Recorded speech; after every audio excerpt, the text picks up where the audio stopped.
Dan kita juga berdoa supaya kita bisa selesaikan sampai di akhir tahun, saudara. Baik, kita nikmati firman Tuhan dari surat Rasul Paulus kepada jemaat di kota Korintus.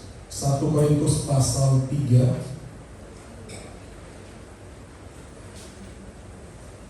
1 Korintus pasal 3. Kita baca ayat pertama sampai ayat yang ke-9. Satu perikop 1 Korintus pasal 3 ayat pertama sampai ayat 9. Mari kita beri hati kita bangkit berdiri semuanya. Fokus untuk pembacaan firman Tuhan. Saya mulai dari ayat yang pertama.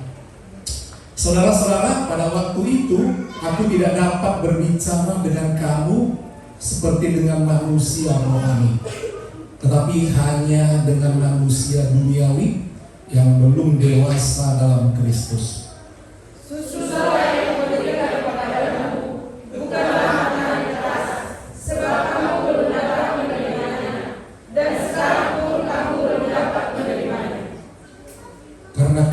Masih manusia duniawi.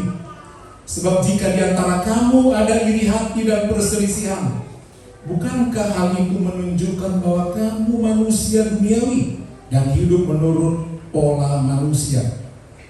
Karena jika yang satu berkata, aku dari golongan Paulus, dan yang lain berkata, aku dari golongan Apolos, bukankah hal itu menunjukkan bahwa manusia duniawi yang bukan dapat menerima? Jadi siapakah Apolos? Siapakah Paulus? Pelayan-pelayan yang olehnya kamu menjadi percaya, masing-masing menurut tugas yang diberikan Tuhan kepadanya. Aku menanam, Apolos berpelihara, tetapi Allah yang memberi pertumbuhan. Karena itu yang penting bukanlah yang menanam atau yang menyiram, melainkan Allah yang menumbuhkan. Baik yang menanam maupun yang menyiram adalah sama, dan masing-masing akan menerima upahnya sesuai dengan pekerjaannya sendiri. Sebab kami adalah kawan sekerja untuk Allah. Kamu adalah ladang Allah, bangunan Allah. Puji Tuhan, silakan duduk. Yang berbahagia adalah orang yang memberi hatinya untuk mendengar firman Tuhan, merenungkan seperti Maria ketika menerima firman Tuhan dan dia menerima melakukannya. Karena ini surat daripada Rasul Paulus kepada jemaat di kota Korintus. Satu kali Rasul Paulus dengar berita bahwa jemaat di kota Korintus itu ada masalah, ada pertengkaran. Dia teringat, saudara, bahkan dari berita yang didengar itu dia menilai ternyata semua firman Tuhan yang diberitakan oleh Rasul Paulus itu tidak bertumbuh dengan baik. Yang dia gambarkan itu seperti seorang bayi atau anak-anak yang tidak bertumbuh dengan baik. Ya, anak kalau dari kecil tidak mendapat asupan yang beres, maka pertumbuhannya, intelektualnya, geraknya, tinggi badan, berat badan, dan lain sebagainya itu tidak mencapai angka rata-rata. Bahkan angka minimum rata-rata orang pada waktu itu tidak tercapai. Itu di bawah rata-rata kalau dia kurang asupan makanan. Bahkan susu saja tidak cukup untuk membuat seorang anak bertumbuh dengan baik. Itu sebabnya pemerintah mencanangkan program, misalnya anak harus dikasih vitamin ini melalui puskesmas. Ya, kadang diberi kacang dan lain sebagainya. Bahkan menurut penelitian di negara kita ini banyak anak yang kekurangan gizi. Itu sebabnya calon presiden yang akan naik nanti dilantik, dia pernah mengatakan bahwa anak Indonesia memerlukan susu. Bahkan mereka mencanangkan makan siang untuk anak Indonesia supaya lebih pintar. Program mungkin tinggal program, tapi artinya bahwa dunia melihat anak-anak Indonesia banyak yang tidak bertumbuh dengan baik. Kalau dilihat dari umurnya, pastilah orang tua akan sedih melihat anaknya tidak seperti anak-anak yang lain. Itulah yang dilihat oleh Rasul Paulus. Dia pernah melayani di situ, merintis pelayanan. Dia membuka pelayanan di kota Korintus. Dia taburkan firman Tuhan. Dia 18 bulan ada di kota Korintus. Dia taburkan firman Allah. Tapi kemudian dia mendengar berita tidak baik. Jemaat di sana yang Alkitab LAI, Lembaga Alkitab Indonesia, dikatakan perselisihan. Saudara, tidak ada rumah tangga yang tidak ada perselisihan. Tidak ada sekolah yang tidak ada masalah. Tidak ada gereja, denominasi, organisasi yang tidak ada masalah. Bahkan ada masalah yang tidak pernah bisa diselesaikan. Dan ternyata kesimpulannya, Rasul Paulus mengatakan, rupanya yang kutabur, yang rohani, yang muncul, yang manusiawi. Manusiawi, dia sangat kecewa. Itu sebabnya dia kirimkan surat. Saudara, latar belakang surat ini, saudara, kenapa dikatakan Paulus menabur, Apolos menyiram? Itu punya makna. Digambarkan bahwa gereja atau jemaat itu seperti ladang. Itu di bagian yang terakhir, saudara, dikatakan ayat 9. Jadi dua gambaran jemaat dialegorikan seperti ladang. Dikatakan dalam ayat ini, saudara, ayat yang ke-9, sebab kami, artinya rasul-rasul tadi, Paulus dan Apolos dan lain sebagainya, kami adalah kawan sekerja Allah, kawan sekerja untuk Allah. Jadi partner, rekan kerja Allah. Itu perbandingan antara seorang pendeta, gembala sidang, penginjil, dia sebagai partner, rekan sekerja Allah. Jadi mengelompokkan dirinya sebagai bagian daripada tugas Tuhan dia bekerja.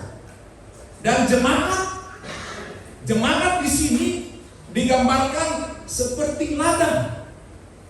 Dan para pendeta, gembala sidang itu sebagai pekerjanya Allah. Tugasnya menabur firman Tuhan dan juga menyiraminya. Digambarkan di sini kamu adalah ladang Allah. Yang kedua, bangunan Allah. Kalau dibilang bangunan Allah, pribadi per pribadi, tempat tinggal Allah, tempat tinggal Roh Kudus, yang harus dibangun kerohanian kita ini, tubuh kita ini secara rohani.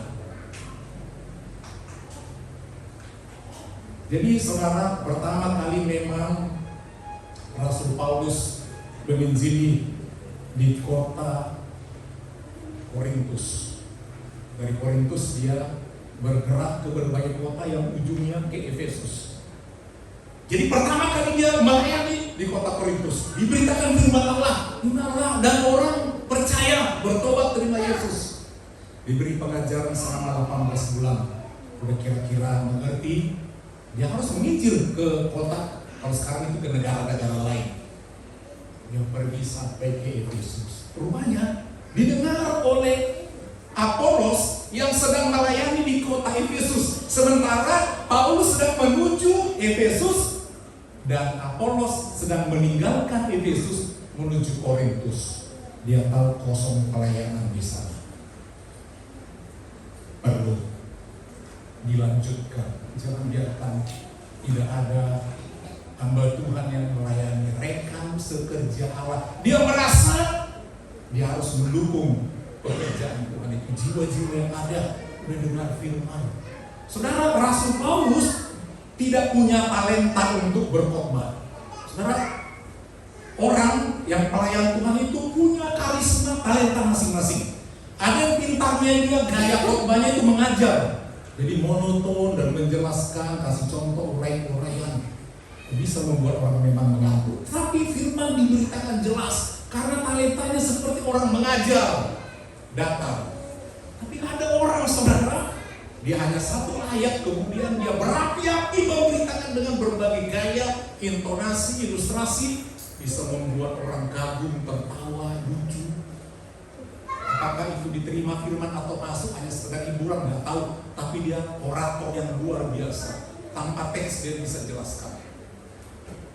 Saudara, pendengar atau jemaat punya selera masing-masing. Ada senang mendengar pengajaran yang mendalam.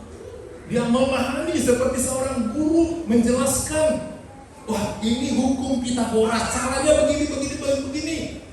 Tapi kalau seorang pengkhotbah menjelaskan itu, dia pakai trik-trik yang membuat orang senang. Demikian hal-hal yang lain, saudara. Jadi saudara, Rasul Paulus bukan tipe pengkhotbah, tapi pengajar. Jadi nggak banyak orang suka. Banyak orang, saudara, suka dengan khotbah itu yang bisa membuat terpingkir-pingkir. Saudara, senang.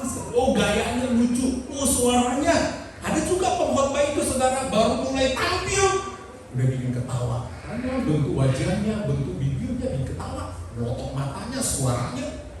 Oh banyak yang bisa memukau, saudara boleh lihat di YouTube, baru datang aja udah meledak-ledak suaranya, dan dibikin suara backsoundnya ketawa-ketawa. Tapi ada juga yang sifatnya kalem, tenang, memberi pengajaran, paling dia senyum sebentar. Jadi Paulus tidak punya karisma untuk berkhotbah, dia paling menjelaskan dasar-dasar pengajaran firman. Datanglah selanjutnya Apolos, masuk ke kota Korintus. Wah, dia melihat, sudah percaya. Dia mulai melayani, dia berkhotbah berapi-api dan sangat memukau. Jemaat banyak senang. Kenapa nggak dari dulu? Om Apolos ini datang ya. Aku semangat beribadah. Yang lain jemaat bilang, apa kau bilang? Ayah gayanya macam, tapi intinya tidak. Om Paulus lah yang mendirikan gereja, yang mengajar pertama sehingga kita tinggalkan agama lama, kita menjadi Kristen. Dia yang paling penting. Tapi kan ditinggalkan kita. Sekarang Om Apolos, dia gayanya menarik, bertengkar.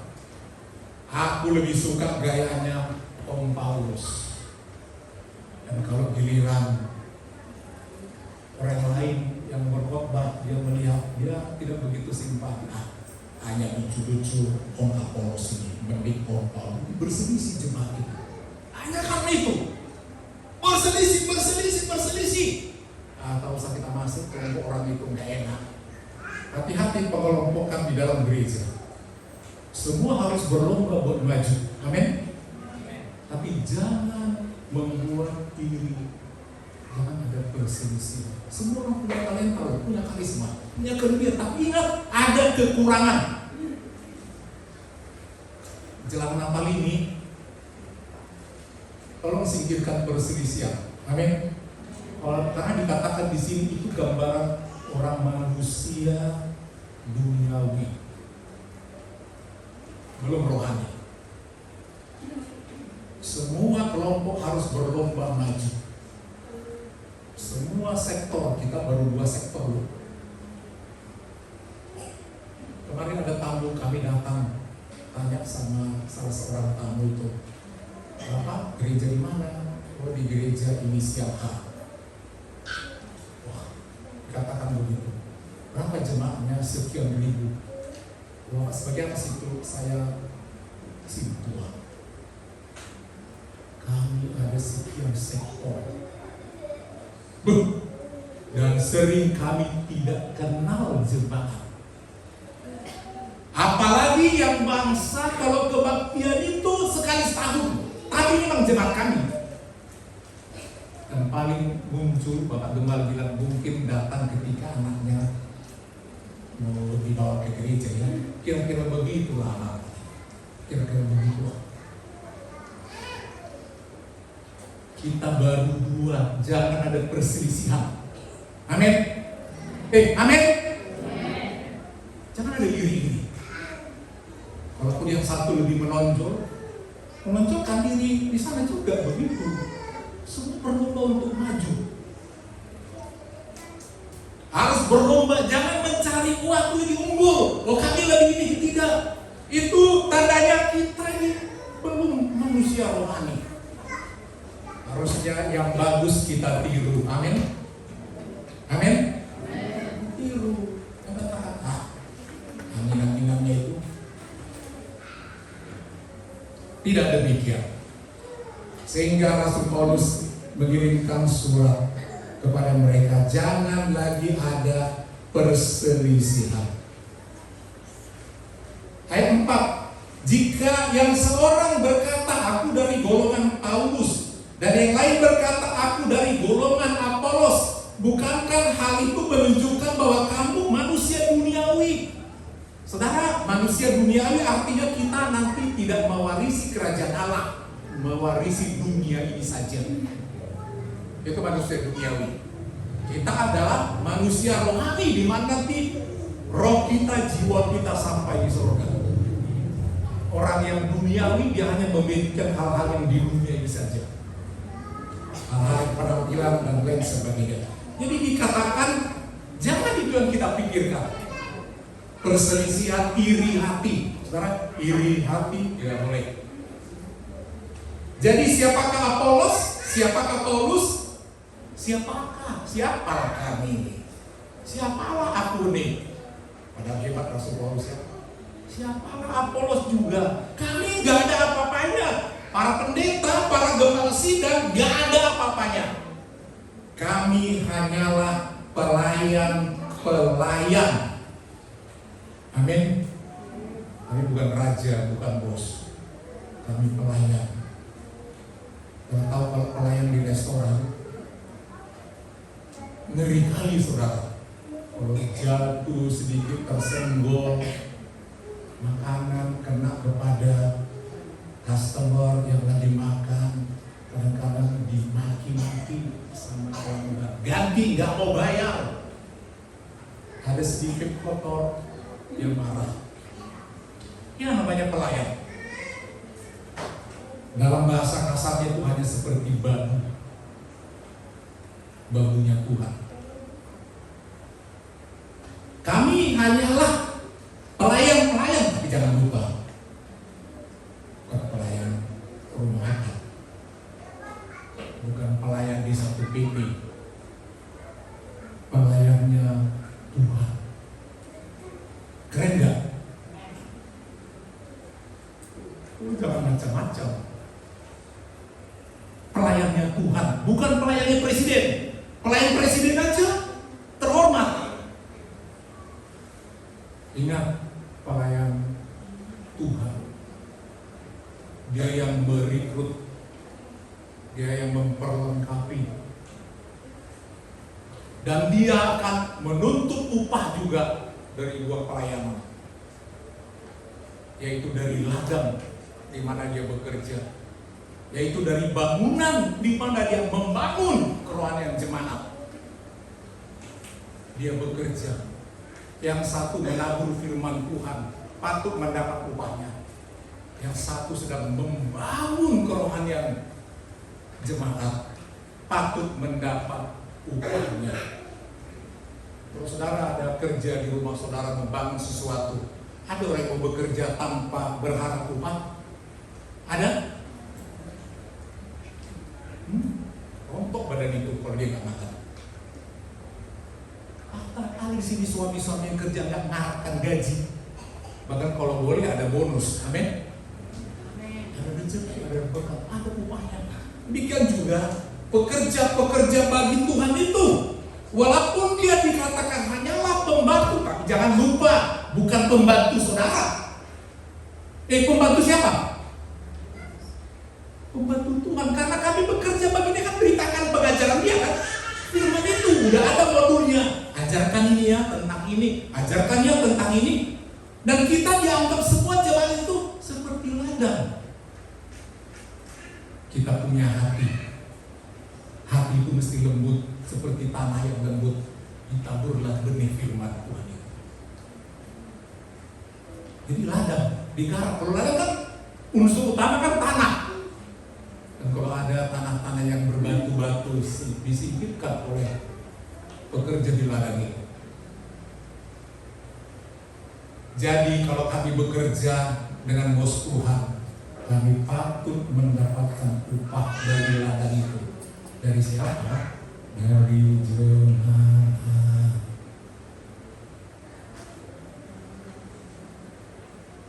Dari jemaat.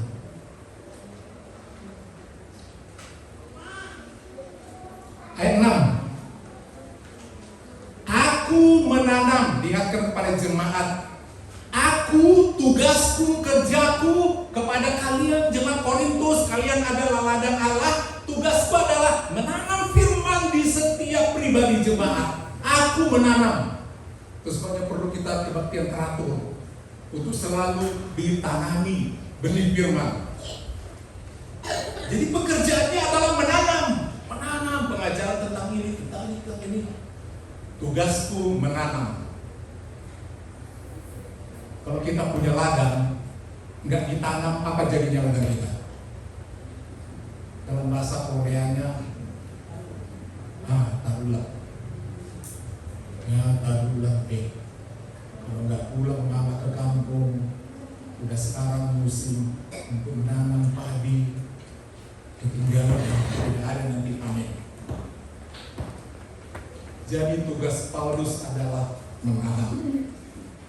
Selanjutnya dia menghargai rekannya yang diejek oleh jemaat. Dia katakan demikian dalam ayat ini. Apolos, jangan macam-macam dia. Dia menyiram ke dia. Coba bayangkan kalau udah ditanam satu benih padi, tak ada yang menyiram. Gimana jadinya? Gimana jadinya? Yang dikerjakan Paulus ada artinya? Tidak ada artinya. Mati. Jadi jangan bilang aku lebih hebat atau dia lebih hebat. Kalau tak kutaburkan benih, apa yang gue disiram? Amin. Itu rangkaian kerja yang berkesinambungan. Jangan bilang aku lebih hebat. Akulah golongan Apolos. Akulah golongan Paulus. Tidak bisa seperti itu.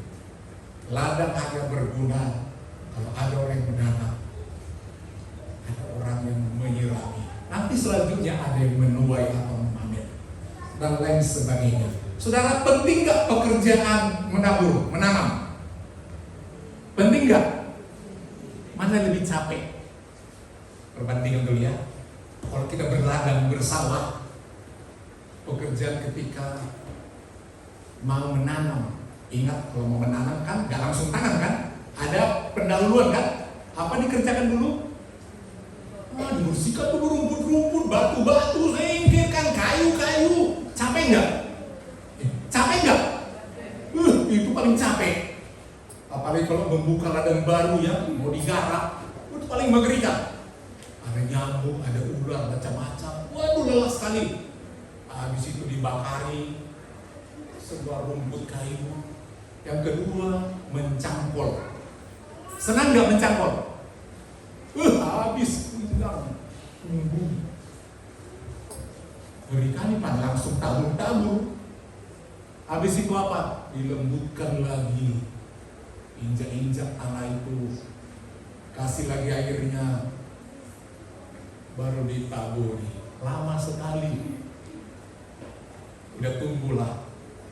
Ditinggalkan. Datanglah Apolos. Wah, udah ada. Langsung dia coba siram. Gampang gak menyiram? Dibandingkan menyiram sama menabur, mana lebih gampang? Menabur. Memangnya cukup sekali menyiram. Buka tanggul dari sungai, alirkan, kasih lagi alur-alurnya. Ya kan? Oh banyak. Tabur, disirami jam berapa? Jangan kebanyakan air, jangan kekurangan air. Diatur. Jadi saudara, penting gak juga menyirami? Penting gak? Halo, seperti orang yang mau menjelaskan, memperdalam apa yang sudah jelaskan satu khotbah. Perlu ada yang menyirangi, menghidupkan, saudara terkasih. Tapi Rasul Paulus katakan, biarpun aku menabur, biarpun Apolos menyiram, tidak ada artinya sama sekali dibandingkan dengan ayat ini berkata, karena itu yang penting bukanlah yang menanam atau yang menyiram, melainkan Allah yang. Inilah yang orang lupa yang bertuhan itu. Kita sibuk memperhatikan si A, kita sibuk memperhatikan si B, kita sibuk bekerja, menabur, menyirami supaya nanti banyak aku dapat. Kita sibuk menggali apa yang untuk kita. Tabur sini. Jangan lupa Tuhan. Siram sini, berbunga diharapkan. Kalau Tuhan tidak berkati, saudara lupa Tuhan, semua bisnis saudara gak ada gunanya. Sebab apa? Tuhan yang memberi. Banyak orang saudara lupa Tuhan. Ya, buka usaha di sini, tabur lagi di sini. Dan harap nanti ada hasilnya, akan tumbuh. Oh, di sini kurang ini, disuntik lagi dana. Bagaimana supaya ini disebut dengan menyirami, di backup lagi. Itu perkara duniawi. Seringkali orang lupa Tuhan. Bahwa berhasilnya satu keluarga itu karena Tuhan. Bertumbuhnya, bertambahnya keuangan saudara bukan karena saudara banyak uang. Amin. Tuhan yang memberkati. Kalau tidak, dalam sekejap bisa habis uang saudara. Dalam satu podcast ada seorang artis diwawancara. Ya, saya dengar kamu lagi ada masalah. Iya, aku lagi Robert ada masalah. Gimana ngapain ceritanya? Satu kali aku mengantuk. Kalian kan tahu rumahku cukup mewah. Aku mengantuk sekali. Dan ketika aku pulang, rumahku sudah habis dan harganya sekian M. Terus gimana ceritanya? Aku lupa melepaskan charger handphoneku. Rupanya karena berhari-hari ku tinggalkan panas, tersuntiklah, merciklah api. Dari charger handphonenya kamu tinggal enggak. Hanya seperti itu dalam investigasi terbakar rumahku dalam sekejap. Dia mengatakan, ada pelajaran yang kamu ambil dari cerita itu. Di podcast itu banyak. Selama ini aku lupa Tuhan. Lupa Tuhan. Aku lupa Tuhan. Aku pikir aku akan menjadi di komplek ini aku yang paling hebat. Aku pikir akan begini. Semua aku kerjakan demi anakku, demi perusahaanku, demi karirku. Tetapi hari ini aku boleh cerita ke semua orang melalui podcast ini bahwa ternyata ada Tuhan yang memperhatikan kita. Itu yang ada di hatiku. Jadi sekarang kekasih, jangan lupa peranan Tuhan dalam hidupmu semua. Amin. Amin. Kalau bukan karena Tuhan, tidak akan berhasil. Tuhan yang memberi pertumbuhan. Jadi dalam sekejap saja Tuhan bisa tendang. Mau rezeki apapun, saudara sibuk tabur, siram, lupa Tuhan. Habis. Hati-hati ya. Harus kita mau ditaburi oleh firman Tuhan. Amin. Jadi apakah penting Paulus dan apakah penting Apolos, Bapak Ibu? Tolong dijawab. Apakah penting? Tadi dikatakannya yang terpenting adalah Allah yang memberi pertumbuhan. Allah yang menumbuh. Karena itu yang penting bukanlah yang menanam atau yang menyiram. Apakah memang menjadi demikian tidak penting? Hamba Tuhan itu penting sekali. Macam mana mau tumbuh kalau gak ada yang nanam? Amin. Bagaimana mau tumbuh kalau gak ada yang menyiram? Dia hanya mau merendahkan dirinya. Kalaupun aku taburkan benih itu, kalaupun ada kawan yang menyiram, tapi soal tumbuh, apakah itu pekerjaan pendeta? Mau tumbuh iman saudara? Pekerjaan pendeta? Bukan. Tugas pendetanya menabur. Ada orang menyirami, menjelaskan apakah itu bikin tumbuh? Bukan. Tanah itu dengan sendirinya menghasilkan karena cobaan Tuhan. Kehidupan itu dari Tuhan. Amin. Amin. Pertumbuhan sukses setiap keluarga dari Tuhan. Jadi jangan pernah lupa Tuhan. Ada lagi satu podcast yang mendapat pelajarannya.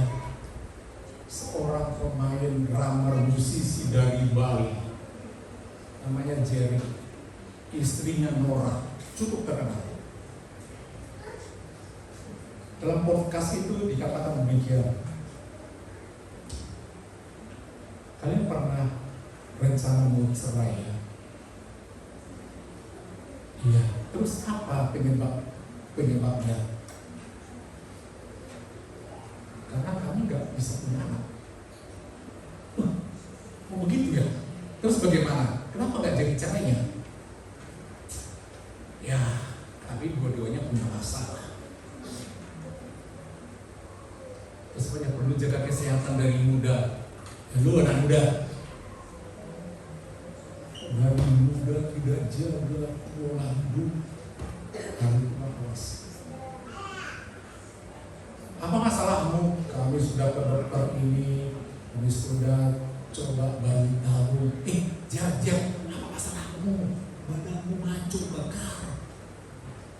Langsung malu. Dia bilang sama si penyiar yang interview, benihku tidak sehat. Terus macam mana rupanya? Ekornya dari spermanya itu nggak ada. Jadi namanya yang nggak ada ekor, nggak bisa dia menyelam untuk bertemu sel telur istrinya, nggak bisa. Kemudian si pewawancara pun cerita, aku tahunya bertanya sama kamu ya, aku juga punya masalah. Jadi kamu apa masalahmu? Ditanyanya balik kepada si pewawancara, aku juga udah lama menikah gak punya. Apa masalahmu? Aku lahir lagi, ekornya ada, kepalanya kosong. Memang dia jalan, tapi kepalanya kosong, tak jadi anaknya. Dan ketika satu kali dalam bayi tabung Nora itu coba ditanamkan, dia bilang sama dokter, untuk program bayi tabung gak boleh bergerak di kasur, mesti diam. Coba dicari dari sekian juta benih agak-agak mirip sempurna kayak sehat ini. Mudah-mudahan jadi. Tetapi namanya dia nggak tahan tidur lama. Dia bilang sama suaminya, Jer, aku tak tahan dengan perintah dokter ini kayak patung. Pegal semua. Angkat aku dari tempat tidur ini. Rusaklah semua program itu. Darah boleh tabur apapun. Kalau Tuhan tidak kasih pertumbuhan, ya jadi apapun, baik pekerjaan, usaha, apapun. Seringkali orang lupa Tuhan, lupa gereja, lupa pendeta. Ini sudah mau Natal ya. Amin. Jangan jumpa lagi di Natal baru-baru ini. Ingat Tuhan. Saudara ingin diberkati, ingin anak-anakmu diberkati, kontrol diri semua. Kontrol. Dalam satu penelitian ternyata saudara, orang zaman now lebih sulit punya anak. Orang penelitian di semua negara, tingkat kesuburan manusia menurun drastis karena pola hidup, pola makan, ya, dan suka menunda pernikahan. Itu ciri sekarang. Saudara boleh lihat di negara lain, termasuk di Indonesia. Itu sebagai saudara, jangan unang lalap. Apa? Misalnya, unang lalap apa? Unang lalap masari, unang lalap. Lalap ini memang ditampung. Jangan lupa Tuhan, amin. Jangan lupa Tuhan, amin.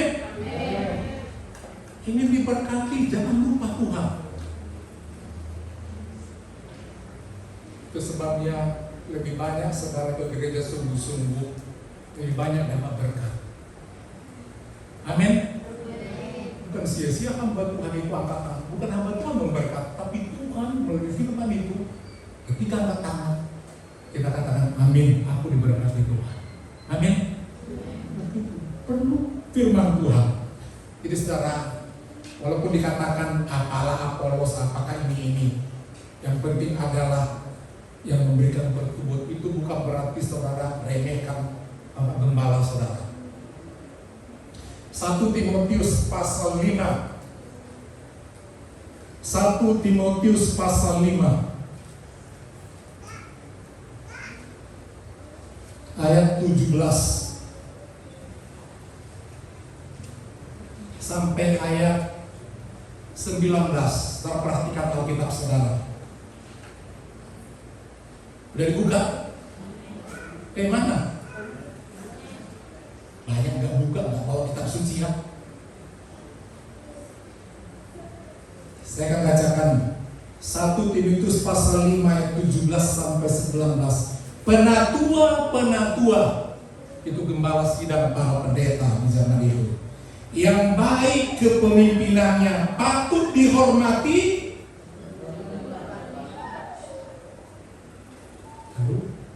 Bukan satu kali. Kalau saudara menghormati presiden, menghormati yang lain-lain, biasa aja kali. Tapi ternyata karena para penatua itu pegawainya Tuhan, dikatakan berapa kali dihormati. Artinya lebih besar penghormatan itu, lebih segar. Banyak orang anggap remeh saudara. Bukan bilang hormat om sekali baru, om sekali aja om ya, hormat. Bukan itu. Banyak orang meremehkan pelayan Tuhan. Bapak gembala secara pribadi bersyukur dididik oleh orang tua dan serahkan diri terpanggil untuk menjadi seorang pelayan Tuhan. Ada banyak orang meremehkan, bahkan menghindari jabatan ini. Bahkan ada banyak orang takut kalau anaknya jadi pendeta. Kalau ada pun nanti mau jadi pendeta, kalau nggak masuk kemana-mana, cocok jadi pendeta. Lalu enggak seperti itu. Bapak Gembala bangga dipilih menjadi seorang pendeta, pegawainya Tuhan. Dan Tuhan katakan penghormatan kepada orang yang melayani sungguh-sungguh dihormati 2 kali lipat. Ini firman Tuhan loh. Amin. Jadi sekarang orang meremehkan, siapa itu enggak? Kalau jumpa orang tuh dia jabatannya udah begini, wah kita begini. Hati-hati saudara. Masih dalam ayat ini bagaimana rupanya cara menghormati 2 kali lipat. Supaya saudara tahu apa tugas dari seorang pendeta itu. Sebab kitab suci berkata, janganlah engkau memberangus mulut lembu yang sedang mengirik. Tadi dikatakan Paulus itu menanam. Sebelum menanam dia mengirik dulu. Digambarkan hamba Tuhan itu seperti lembu yang sedang dilirik di ladang Tuhan. Tadi katakan kamu adalah ladang Allah. Dan mulutnya jangan dikasih selongsong, apalagi sedang bekerja mengirik lembu itu. Izinkan dia ada waktunya untuk memakan rumput yang sudah disiapkan pemilik ladang itu. Tadi dikatakan ladang itu adalah jemaat. Siapkan untuk dimakan oleh lembu atau hamba Tuhan. Jangan tutup mulutnya. Artinya jangan hanya kita yang menikmati. Jangan sempat. Karena dia sedang memberkati kita dikatakan. Jangan memberangus mulut lembu yang sedang mengirik. Itu hamba Tuhan. Dan lagi, seorang pekerja, itu tadi Paulus, patut mendapat upahnya. Amin. Dari mana datang upahnya? Ladang itu. Siapa ladang itu? Jemaat. Namanya jatuh dari langit. Itu pagi-pagi. Jatuh dari loteng. Nggak ada. Ladang itu, bangunan itu adalah jemaat.